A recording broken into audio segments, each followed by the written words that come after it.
شروین جونم مامی سلام شروین صبح بخیر سلام ماما جان صبح بخیر مامی تازه شیر خوردی حالا تو خوابه بیمارستان من فردا مرخص میشم 6 روزه پسر گل عزیزم به دنیا اومده آقا شروین جیگر ماماش عسل ماماش خوشگل ماماش شیطولی شروین من کوچولوی من ماوسی من علوشک من چی داری نگاه میکنی شروین جون جیگر ماما موهاشم ببینیم واه واه واه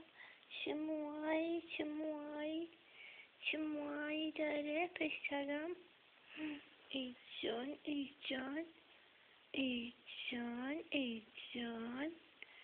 ای چنگ نزن صورتتو دیگه شروین چنگ نزن قربونت برم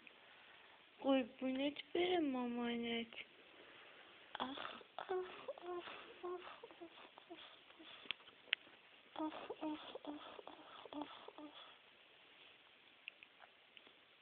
شروین جونم عروسک ماما دستاشم ببینیم دستاشم ای جان چه کوچولوه ای جانم مگه شیر نشدی ماما تازه شیر خوردی؟ ها؟ عزیز ماما عسل ماما وای قشنگترین کادو تو دنیا به من شروینه خوشگلترین کادو دنیا به من شروینه نفس ماماشه ماماش هلاکشه ماماش فداش بشه انشالله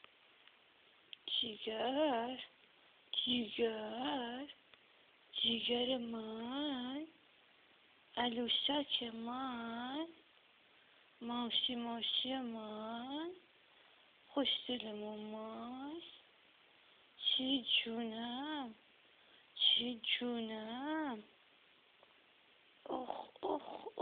آی جون شروین بخند دیروز برای ماما خندیدی بخند شروینم بخند ای جون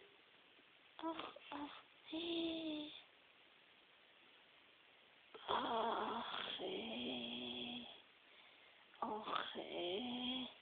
بچم خسته شده بود انقدر که پیپی کرده و خوابیده و شیر خورده خسته است. خب خیلی کاره اینا خب والله و بالله خیلی کاره امروز ساعت 5 صبح یک عالمه پیپی کرده آره بعدشم فوری ماما اومده شیل داده بعدم ایشونم میخوابه خب خیلی کاره اینا